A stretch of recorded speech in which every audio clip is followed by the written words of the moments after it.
US deport Nigerians. Ghana dump them in Togo. Betrayal for visa favor. Family, what kind of betrayal is this? Imagine being deported from America, not even back to your own country, but to Ghana of all places. Then one big morning like this, the same Ghanaian government that promised to shelter you, that promised to give you everything that you needed, suddenly bundle you inside a car, cross the bush, bush, pay bribes here and there to all the police along the road at a checking point, and literally dump you in Togo like unwanted luggage. That's the shocking story of a Nigerian man deported from the US, now stranded in a hotel in Lomé in Togo. This man is crying for help. Please help me. Please help me. And guess what? This isn't just his problem. This might be part of a bigger political game between Ghana and America. And Africa are the pawns. Stay with me. Let me break it down for you guys. So first thing first, the US government has been running. They run a very aggressive deportation program. If you are African, especially West Africa, and you overstay visa in America, you even had asylum issue there. My brother, any legal trouble, any legal wahala wey be say you get like this, straight off, they'll bundle you into a flight. They will package you like this. They go shackle you and cuff you, loaded onto US military plane and send back straight to West Africa. To where? To Ghana, of course. But here's the twist. Not all these deportees are being returned back to their actual home country. America struck a deal with Ghana. Instead of deporting these guys, every one of them, to Nigeria, to Liberia, to Gambia, some of them were sent back straight to Ghana for safekeeping. That's what they call it. But why Ghana? Because Ghana's president, John Mahama, agreed to help the US with this policy. Ghana president called it Pan-African empathy. But in the diaspora gist world, many people are whispering, feel. Is it really empathy? Or is Ghana trading deportees in exchange for US visa favor and lifting ban from their head? People are talking that in the few gist. Now, imagine being that Nigerian man. You already lost your home. You already lost your house in America. Your kids are crying, Papa, Daddy, because they can't see their daddy anymore. You yourself, you're confused. You're heartbroken. Then Ghana say, don't worry, my brother Charlie, don't worry. Say, come, we'll take very good care of you. And at first, they put him and others in a military camp. But the condition there was horrible. Dirty water, poor food, no medicine, no good sanitation, barely no dignity at all. So naturally, this man started asking, please now, please, at least move us to a better accommodation, move us to a better place where human being lives and stay. And Ghana agreed. At least, that's what we're there for. And that's why we are brothers keeper. And don't worry, we'll take you to a better hotel. But instead of comfort hotel, what happened to them? They were driven secretly at night towards a Togo border. Not an official border. They didn't pass official border. Go bush, back route. Now they follow. Small bush road there, small bush path. According to the Nigerian man, the officers were even bribed on the way. They bribed all the police at the checking point when they were crossing into Togo because they don't have proper paper. And what did the Ghanaian, what they did there? The Ghanaian police, they dumped them straight in Togo.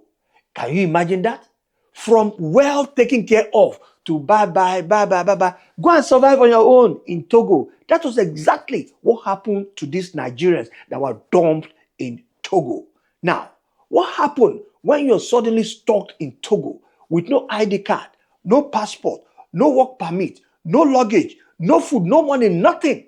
Remember, Togo official language is French. Je ne pas, ça va, c'est vous, moi, moi. The Nigerian man only speaks English. Communication barrier, 100%. They no fit talk, they no fit communicate. Yeah, yeah, and he and the 5 others, they managed to get a cheap hotel in Lomé in Togo. But how do you pay money? That's another question. Because there's no document, because there's no job. So this guy, they started begging the hotel staff, please, I beg reception, I beg help us now. Yeah, just help us receive some checkly money from our family from Nigeria. They will send it to your account and then you give it to us. They started begging them. Otherwise, they will do the dishes in that hotel there. And these guys, boy, hey, they're in soup.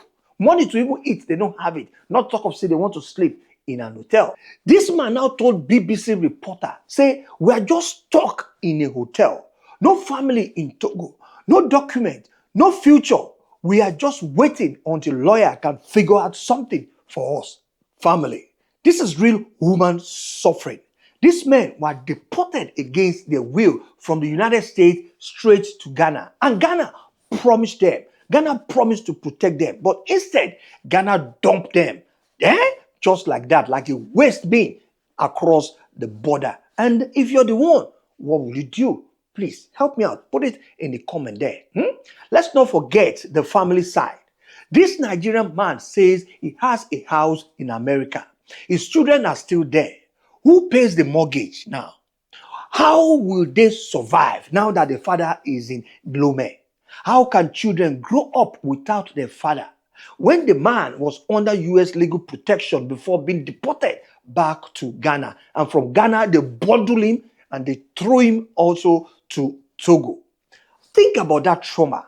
A father who wakes up every morning not knowing how his kids are eating, while he himself is even stranded in Lomé in Togo, hiding in an hotel like a fugitive, even no food for him to eat, started begging for crunches, leftover of the guests from the hotel. That's what they feel, that's what they fed on. Now, some of you will ask me, why can't they go back to Nigeria? After all, Togo, Ghana is close by to Nigeria. Well, this is deeper if you don't know. Because this guy is a member of the Yoruba self-determination movement, which they call the Yoruba Nation. That's a political group demanding independence for Yoruba people in Nigeria. Even though the group isn't banned at all in Nigeria by Nigerian government too, but Nigerian government sees them as a troublemaker. They're so scared of them. Because even last year, 27 members were arrested among the Yoruba nation. So if this man returned to Nigeria, his fear is prison straight, and they're going to torture him, maybe even worse than what we think. So in his mind, Ghana was even safer option for him. Even Togo is even better for him. Let's zoom out here, Luniferefe. Why will Ghana risk its reputation by smuggling deportees into another African country? Why? Tell me. So, some says Ghana's government wanted to reduce the burden of housing deportees. You understand? See politics there. Others says Ghanaians are playing a political chess game with the US accepting deportees in exchange for something, that is bigger that we don't see, like US visa restriction. Remember, Ghana had issue before with the US visa ban of the thing. Even Nigeria too, they are among. That was when they refused that they will not take any deportee from Americans. So maybe this is a way to show loyalty to Washington, a way to show loyalty to White House. Even if it means betraying fellow Africans, Ghana, they don't care. The president, he doesn't care. They care about themselves. But is this Pan-African empathy or Pan-African betrayal? These are questions that need answer. Now, even the lawyers now, the lawyer, they were shouting because the lawyers of these deportees aren't sleeping at all. They're not even snoring. They are already filing a lot of cases against both US and Ghana, accusing them of violating international human rights. Why? Why did the lawyer file in those charges? Because under international law, you cannot just dump people in a third country without paper, without document, without even agreement, without due process. That is illegal. It's not allowed in the human rights international law. But guess what? The Togolese government hasn't even officially commented on this situation. Imagine waking up as a government and find out that Ghana has smuggled stranger into your capital? Shouldn't that be a case within Togo and Ghana? You guys will be updated. So, my people, what does this teach us, especially Nigerians in the diaspora? One, diaspora is not always a safe haven. No? Even if you fight for asylum, you have papers or legal protection, one government decision like this can change your life overnight. Two, African governments still they play politics with their citizens. Ghana had a chance to show true Pan-African love, but instead they choose a backdoor betrayal. Three, we need stronger diaspora protection system because today it's Nigeria, tomorrow it could be Gambia, next tomorrow it could be Liberian or even Ghanaians that we're talking about now. So we need to synergy, kamura kakaka, like this. You understand? So now let me ask you guys some questions. Please, if you know the answer, put it in the comment section there. One, was Ghana wrong for betraying this man? Or were they just protecting their own interest? Two, should African countries ever accept deportees from other nations? Three, and do you think the US is using Africa as a dumping ground for its immigration problem? Drop your answer in the comment and let's gist. Family. This is more than one man's story. It's about dignity, human rights, and whether African government will ever stand up for their people instead of bow for foreign powers. From the US to Ghana, from Ghana to Togo, one man's journey shows us the painful reality of being African in the diaspora. I'm sure you've experienced such before. And if not, please, now come if you reach you.